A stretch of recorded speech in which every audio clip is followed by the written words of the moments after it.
सबको जय मसीह की। प्रभु यीशु मसीह के नाम से आप सबों का अभिनंदन और आपका स्वागत है। और अभी तक आपने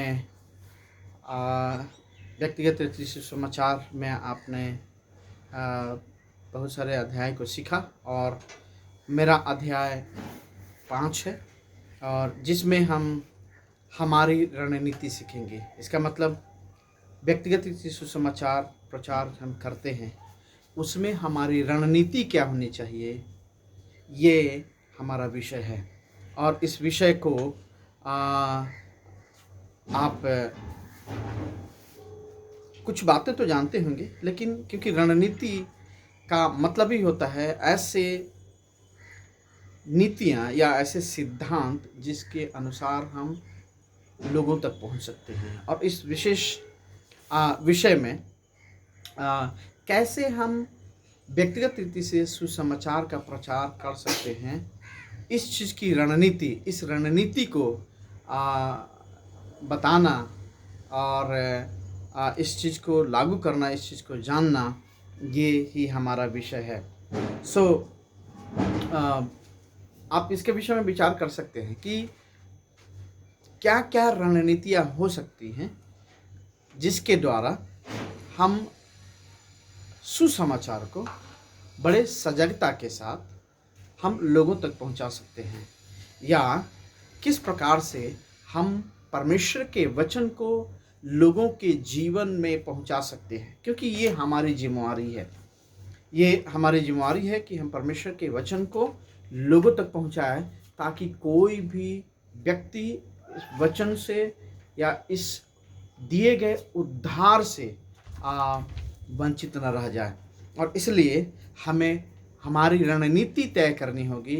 हमें इस बात को जानना होगा कि कौन सी ऐसी चीज़ें हैं जो अपने जेहन में, अपने दिमाग में रखें, जिसके द्वारा हम परमेश्वर के सुसमाचार का प्रचार कर सकते हैं। तो इसके विषय में आप विचार करें, इसके विषय में आप बातचीत करें, इसके विषय में अपने जेहन में डालें कि क्या हो सकती है रणनीति, क्या रणनीति हो सकती है। यीशु मसीह ने बहुत सारी रणनीतियाँ, बहुत सारी चीज़ें बताई जो हम अपना सकते हैं, लेकिन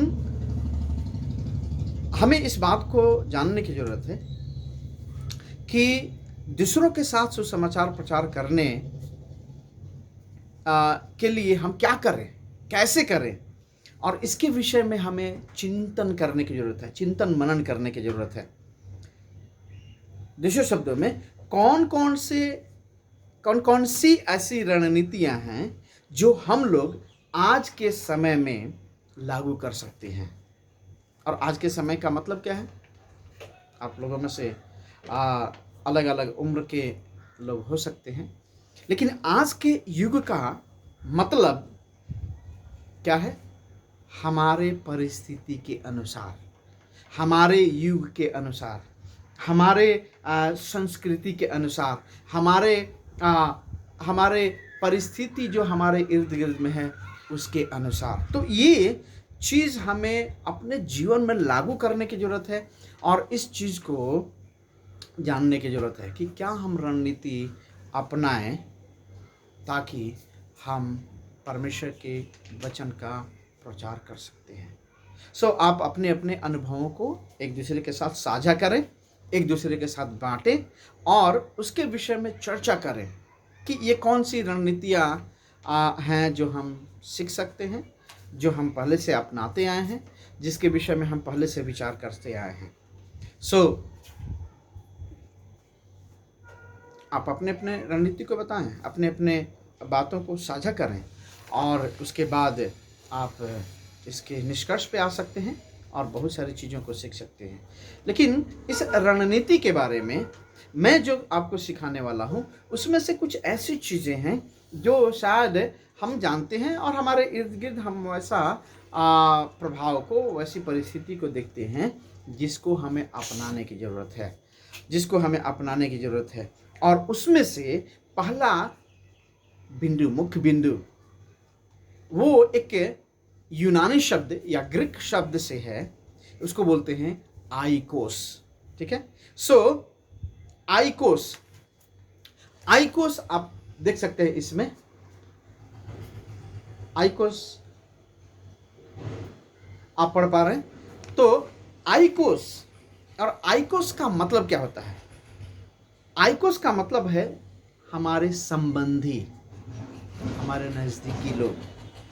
आइकोस के वे लोग हैं जो हमारे नजदीकी हैं या हमारे संबंधी हैं तथा लंबे समय से हैं, हमारे साथ रहते हैं या हमारे पहचान में आते हैं, वे लोग आइकोस कहलाते हैं। आइकोस, आइकोस का मतलब सीधी सी उसमें संबंधी या हमारे नजदीकी लोग।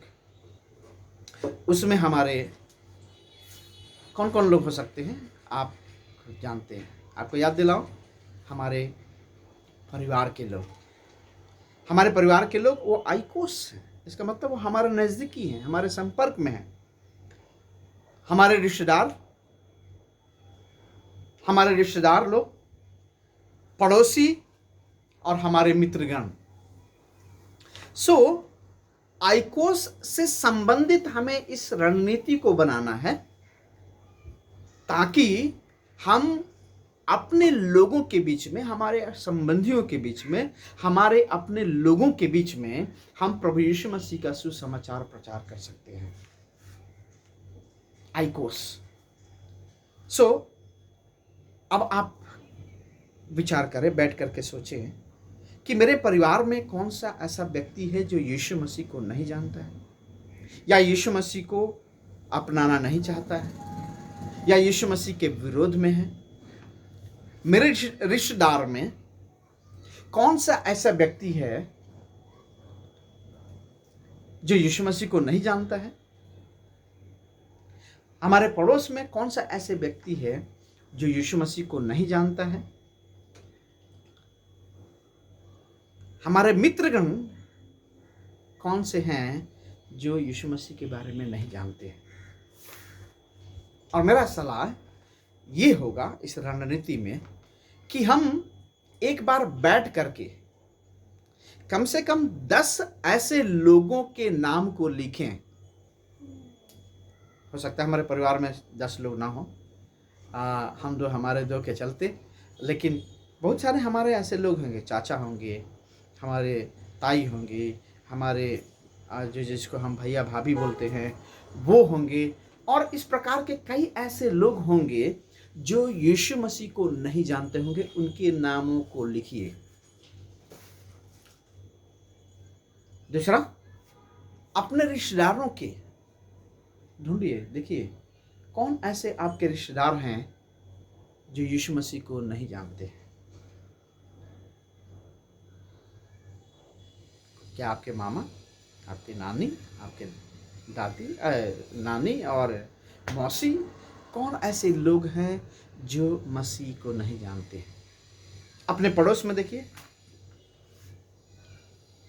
पड़ोस में कौन कौन से ऐसे लोग हैं जो यीशु मसीह को नहीं जानते हैं। और इसका लिस्ट बहुत लंबा हो सकता है, क्योंकि पड़ोसी में अधिकांश हम ऐसे लोगों के झुंड में हैं, क्योंकि यदि हम ही प्रभु यीशु मसीह को जानते हैं तो हमारे पड़ोस में शायद लोग नहीं जानते हैं। या हमारे मित्रगण, कई ऐसे मित्र लोग हमारे स्कूल के समय में, या हम जहाँ काम करने जाते हैं वहाँ, या हम ऑफिस में जाते हैं, या पढ़ने जाते हैं, या जहाँ कहीं भी जाते हैं, हमारे दोस्त होते हैं। लेकिन क्या हमारे हर एक मित्रगण, हमारे हर एक दोस्त मसीह में है? मुझे नहीं लगता कि सब लोग मसीह में हैं। और अगर मसीह में नहीं हैं तो हमारा क्या कर्तव्य बनता है कि हम उनको अपने मसीह के बारे में बताएं और उनका नाम लिखिए। अपने ओइकोस को जानिए, अपने ओइकोस के विषय में विचार कीजिए, अपने ओइकोस के विषय में समझने की कोशिश कीजिए कि उनकी मनसा क्या है, उनका विचारधारा क्या है, उनकी बुद्धि क्या है, वो क्या चाहते हैं, मसीहियत के बारे में क्या सोचते हैं, कौन कौन सी ऐसी उनके जीवन में ऐसी बातें हैं जिसके कारण वो मसीह को नहीं जानते, वो सब आपके रणनीति में आ सकता है और उसके अनुसार आप उनके जीवन से या उन लोगों से बर्ताव कर सकते हैं। ओइकोस जो है यीशु मसीह के मिशन का, यीशु मसीह के काम करने का भी एक ढंग था। अब जब आप नए नियम को पढ़ते हैं, नए नियम में आप ये पाते हैं कि मरियम अपनी बहन के यहाँ, रिश्तेदार जो है उनके यहाँ गई और यूहन्ना बपतिस्मा देने वाले के नाम से आप अच्छे से जानते हैं, उसकी माँ और यीशु मसीह की माँ, वो दोनों बहनें थीं और एक दूसरे के साथ जाकर के बातचीत करती है। और बाद में क्या देखते हैं कि यीशु मसीह लोगों से परस्पर संबंध रखता है। और फिर क्या करता है, यीशु मसीह जहां कहीं भी जाता है अपने लोगों से मिलता जुलता है, अपने पड़ोस के लोगों से, क्योंकि उस समय बहुत सारे ऐसे लोग थे जो यीशु मसीह के इर्द गिर्द थे। जैसे टैक्स कलेक्टर था,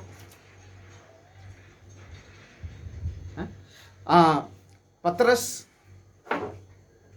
ठीक है, पतरस के भाई को, अंद्रियास के भाई को। इस प्रकार से यीशु मसीह ने अपना चेला बनाया उनको, और एक तरह से संबंधी या आइकोस की बातों को हम उसके रणनीति में देखते हैं।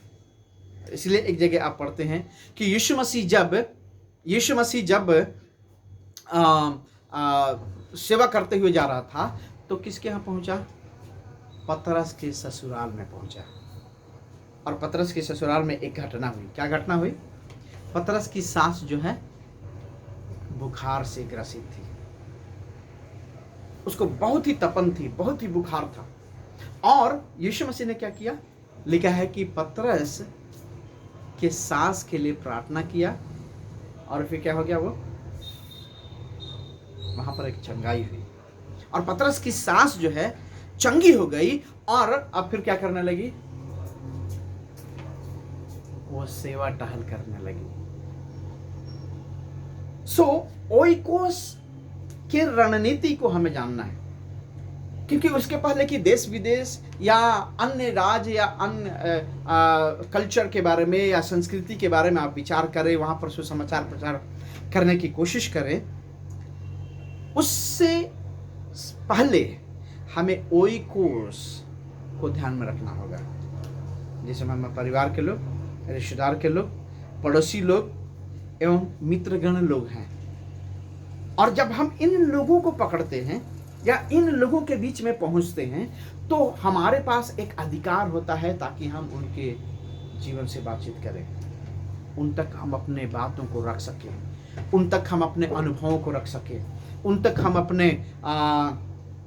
अपने ऐसी चीज़ों को बता सकते हैं जो शायद दूसरे के सामने नहीं बता सकते हैं। और वो क्या हो सकता है? वो हमारा विश्वास है।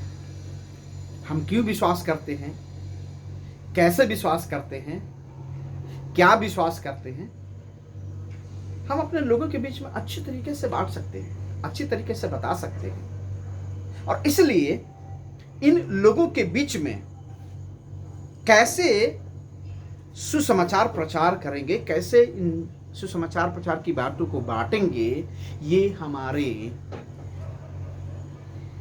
नीति होनी चाहिए, ये हमारे ध्यान में होना चाहिए।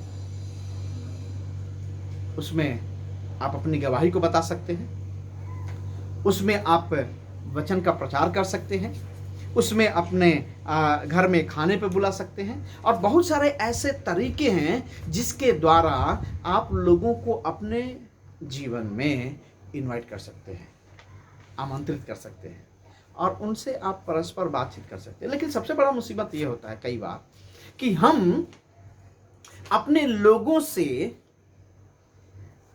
सुसमाचार प्रचार करने की बातों का भय खाते हैं।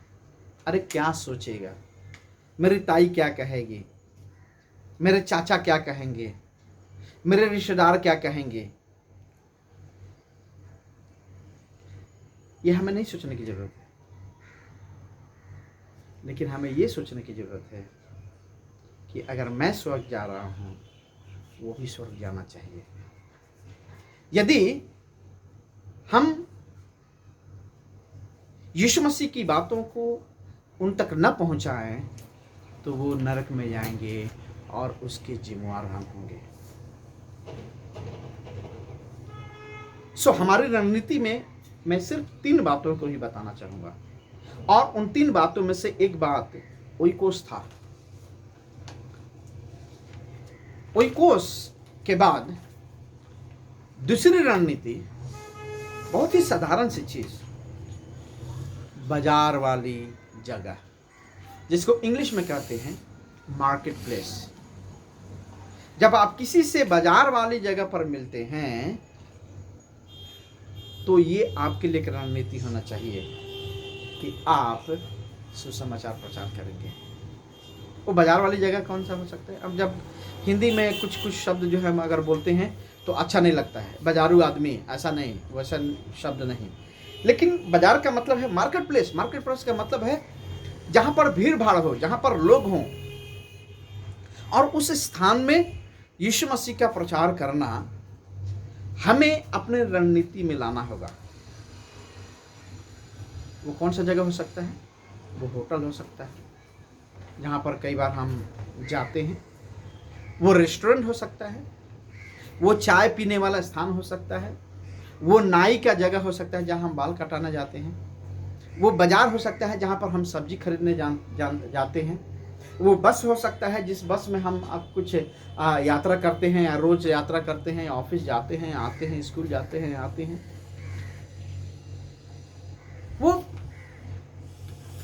कोई भी भीड़ हो सकती है जहां पर हम जा करके परमेश्वर के बारे में सुसमाचार प्रचार करें। हमें उन भीड़ को या उस स्थान को स्पॉट करना है। इसका मतलब उसको खोजना है, उसको ढूंढना है, उसको जानना है कि वो कौन सा स्थान है जहां पर मैं यीशु मसीह की बातों को बता सकता हूं। कौन सा वो समय था जब आपने भीड़ में प्रचार किया?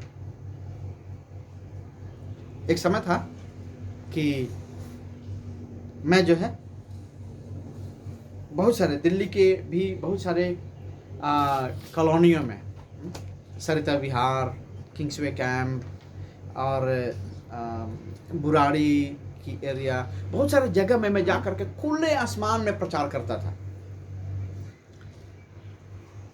और ऐसा लगता था जैसे मुझे माइक का जरूरत नहीं, मैं चिल्ला चिल्ला करके यीशु मसीह के बारे में बात करता था।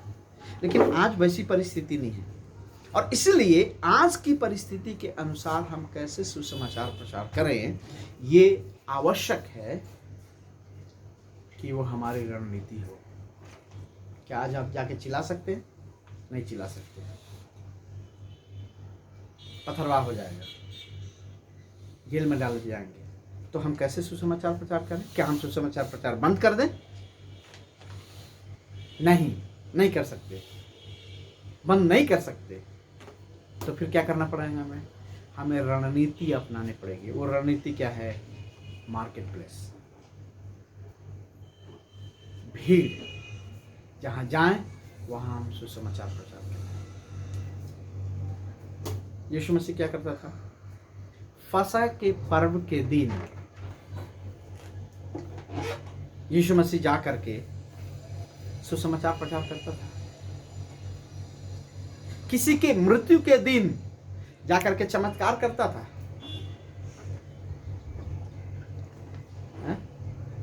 मेला लगने के दिन, मेला जिसको हम लोग वो बोलते हैं, फसह के पर्व के दिन यीशु मसीह प्रचार किया।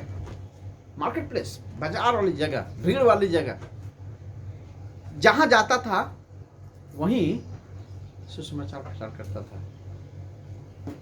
इसलिए हमें हमारी रणनीति आनी चाहिए जिसके द्वारा हम यीशु मसीह का प्रचार कर सकें।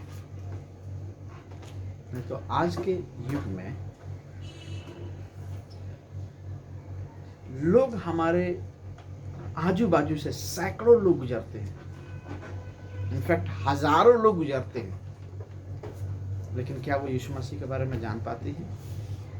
और अगर नहीं जान पाते हैं तो उसके कारण हम और आप हो सकते हैं। और इसलिए ये आवश्यक है कि हम यीशु मसीह को कभी भी बंद करके ना रखें, उसको बोलते हैं ककुन में ना रखें, या अपने अंदर या अपने तह तक नहीं छुपा करके रखें, लेकिन उसको हम लोगों तक पहुंचाएं। क्योंकि वो भीड़ जिसे हम चहलकदमी मचाते हुए, हंसते कूदते हुए, चलते फिरते देखते हैं, वो नरक में जाएगी अगर हम यीशु मसीह का प्रचार नहीं किए तो। और इसलिए व्यक्तिगत रीति सुसमाचार प्रचार जो है आवश्यक है कि लोगों के जीवन तक पहुंचे, चाहे जो भी हमारे जीवन में आते हैं। क्योंकि अगर यीशु मसीह का प्रचार न किया जाए तो कैसे जानेंगे कि यीशु मसीह ही उद्धार करता है, यीशु मसीह ही मुक्तिदाता है। और आप इस बात को भली भांति जानते हैं कि इस संसार में, आसमान में और पाताल में कोई भी ऐसा नाम नहीं दिया गया है जिसके द्वारा उद्धार होता है, बशर्ते कि यीशु मसीह। कि यीशु मसीह ही एकमात्र सत्य और जीवन और मार्ग है। बिना उसके कोई भी पिता के पास नहीं पहुंच सकता, ये बात हम जानते हैं। और इसलिए यीशु मसीह ने मत्ती रचित सुसमाचार में उसके 28वें अध्याय में 18 से लेकर के 20 आयत तक में कहा, जाओ सारे जगत में जाओ, सारे जगत में जाओ। और वो जगत क्या है? लोग। और वही है मार्केट प्लेस। सारे जगत में जाओ मतलब लोगों के बीच में जाओ, जहां कहीं भी जाओ और प्रचार करो। इसलिए आवश्यक है कि हम उस स्थान को अछूता ना जाने दें जहां से हम होकर गुजरते हैं। उन लोगों को अछूता ना जाने दें जहां से हम गुजरते हैं। तीसरी बात, मंदिर या आराधनालय। मंदिर या आराधनालय, ओके। आपके पास नोट्स होगा, लेकिन आप अच्छे से पढ़ सकते हैं और देख सकते हैं। वो क्या है कि मंदिर या आराधनालय। यीशु मसीह जब छोटा था तो फसह के पर्व के समय में लोग मंदिर में, मतलब परमेश्वर के मंदिर में जिसको सुलेमान ने बनाया, वहां पर जाकर के आराधना करते थे, अपने सैक्रिफाइसेस, अपने बलिदान को चढ़ाते थे। यीशु मसीह भी अपने माता पिता के साथ गया, और वचन में क्या पढ़ते हैं हम कि वो खो गया। जब वो लोग वापस आ रहे थे तो यीशु मसीह था ही नहीं। तब कब पाया, चलो यीशु मसीह को ढूंढते हैं, यीशु कहाँ गया, यीशु कहाँ गया। तो उसके बाद जो है जा करके जब ढूंढने की कोशिश की, पता चला यीशु मसीह कहाँ बैठा था, मंदिर के सामने बैठा था। और वो फरीसियों से बातें कर रहा था, धार्मिक लोगों से बातें कर रहा था। उस समय के पंडित लोग जिसको बोलते हैं, उस समय के ज्ञानी लोगों से बातचीत कर रहा था। आराधनालय में कई बार आप देखते हैं वो जा करके पुराना नियम निकालता है और कहता है कि ये बातें आज मुझ में पूरी हुई। अगर यीशु मसीह ये नहीं बताता कि मैं ही मसीह हूं, तो लोग पुराना नियम को ही सब कुछ मान करके वो कत्ल करते जाते। लेकिन उनका उद्धार जो है यीशु मसीह से होना था, वो नहीं जान पाते। इसलिए वर्तमान समय में भारत में यरूशलेम या आराधना का अंतर संस्कृति हमें जानना है और उसका क्या अर्थ है ये हमें समझने की जरूरत है। यदि यह हिंदू मंदिर या हिंदू त्योहारों का स्थान हो तो आप उनके बीच में कैसे सुसमाचार बांटेंगे, आपको बताना, सोचना है। और ये रणनीति है। पुराने समय में तो आराधनालय था, पुराने समय में मंदिर था, लेकिन अभी क्या है, हम किसके बीच में हैं? अब तो हिंदू हमारे भाई लोग हैं, हमारे ऐसे लोग हैं जो मुसलमान भाई लोग हैं, अन्य अन्य प्रकार के विचारधारा, अन्य अन्य प्रकार के विचारों को, मतों को मानने वाले लोग हैं। कई बार हमें इनवाइट किया जाता है उनकी होली के समय में, सरस्वती पूजा के समय में, छठ के समय में, मंदिरों में और बहुत सारे ऐसे स्थानों में, शादियों में बुलाया जाता है। और हम जाते हैं और वहाँ जा करके हम बिना प्रभाव के वापस आ जाते हैं, तो हमारे मसीहत का कोई मतलब नहीं है। क्यों? क्योंकि जितने लोग वहाँ पर आए हैं, अगर वो यीशु मसीह को न जाने तो उनका उद्धार कैसे होगा, उनकी मुक्ति कैसे होगी, वो कैसे स्वर्ग में जा पाएंगे, उनको कैसे मोक्ष मिल पाएगा। और ये सोचने वाली बात है। और उसमें हमारे आइकोस के लोग भी होंगे, मतलब हमारे संबंधी लोग भी होंगे, हमारे मित्र लोग भी होंगे, भीड़ भी होगी। हो सकता है कि वही हमारे लिए मार्केट प्लेस, या वही हो सकता है कि हमारे लिए एक लोग हो सकते हैं, भीड़ हो सकती है। तो हमें इस बात को जानना है कि हमें प्रभु का प्रचार, प्रभु यीशु मसीह की बातें उन्हें वहाँ बतानी है। यीशु मसीह काना के स्थान में विवाह के समय जब वो शादी अटेंड करने के लिए गया, तो यीशु मसीह ने क्या किया? लिखा है कि एक रिक्वेस्ट आया कि दाखरस घट गया। और जब दाखरस घट गया है तो यीशु मसीह की खुद की मां ने रिक्वेस्ट किया कि यहां दाखरस घट गया है और अतिथि सत्कार के लिए दाखरस नहीं है। फिर यीशु मसीह ने क्या किया?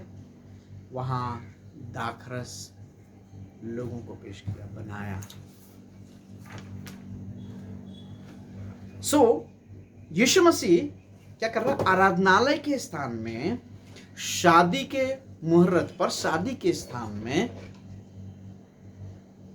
स्वर्ग की बातों को प्रकट किया और ये साबित किया और ये प्रकट किया कि मैं ही उद्धार करता हूं। इस बात को हमें जानने की जरूरत है कि कोई भी स्थान, चाहे वो धार्मिक हो, चाहे कोई भी वो त्योहार हो, हमें प्रभु यीशु मसीह के बात को, प्रभु यीशु मसीह के वचन को लोगों तक पहुंचाना आवश्यक है। ये हमारी जिम्मेवारी है। ये हमारी जिम्मेवारी है कि हम यीशु मसीह के बातों को, क्योंकि वही उद्धार करता है, लोगों तक पहुंचाना हमारा अवश्य सिद्धांत होना चाहिए, हमारी जीवन शैली होनी चाहिए। नहीं तो लोग ये सोचकर कि वो पवित्र हैं, लोग ये सोचकर कि वो पवित्रता की बातों को करते हैं, लेकिन फिर भी पवित्र नहीं होंगे। क्यों? क्योंकि वचन में लिखा है, तुम्हारी धार्मिकता मेरे लिए फटे चिथड़े कपड़े के समान है। तो हो सकता है कि वो कहें हम तो धर्मिक काम कर रहे हैं, धर्म की बातों कर रहे हैं, लेकिन वास्तविकता ये है कि उनके अंदर धार्मिकता नहीं है। उन्हें मसीह की जरूरत है, यीशु मसीह की आवश्यकता है। लोगों को जानना है कि यीशु मसीह ही उनके जीवन का उद्धार करता है, वही उन्हें उद्धार दे सकता है। और अगर वो नहीं जानते हैं, तो वो पवित्र स्थान में भी रहकर स्वर्ग को हासिल नहीं कर सकते।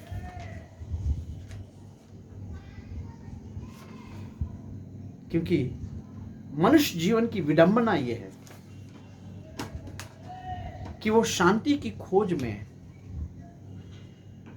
जीवन बिता देता है, लेकिन वो अशांत ही मर जाता है। धार्मिकता की खोज में धार्मिक जीवन सोचता है कि वो बिता रहा है, लेकिन वो अधर्मी ही मर जाता है।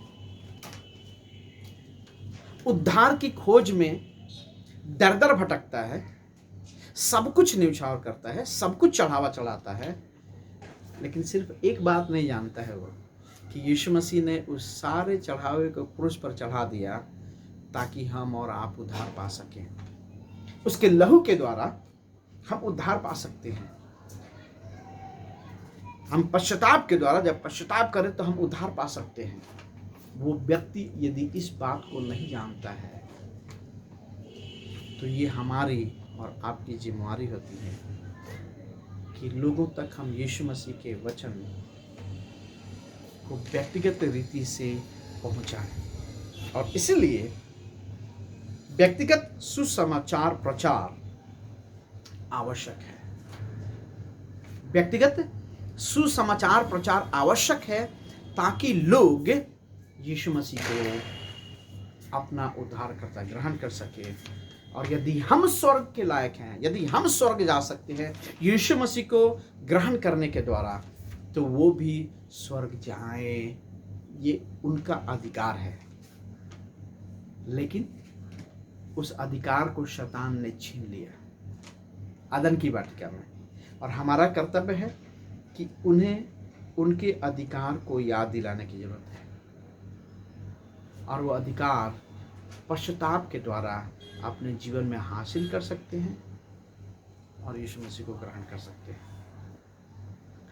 इसलिए ये आवश्यक है कि व्यक्तिगत सुसमाचार प्रचार हमारे जीवन का एक अभिन्न अंग बन जाना चाहिए, हमारे जीवन की शैली बन जाना चाहिए, ताकि हम अपने संबंधी में, जिसको आइकोस कहते हैं, जिसको हम संबंधी कहते हैं, उनके बीच में, मार्केट प्लेस में, लोगों के बीच में जहां हम जाते रहते हैं, और ऐसे त्योहारों और ऐसे स्थानों में हम प्रभु की बातों को व्यक्तिगत रीति से प्रचार कर सकते हैं। और इसके साथ जो है हम अपने इस स्टडीज़ को यहाँ अंत करते हैं। आप इसके विषय में विचार करें, आप इसके विषय में सोचें, इसके विषय में लक्ष्य बनाएं, और यही हमारी रणनीति होनी चाहिए।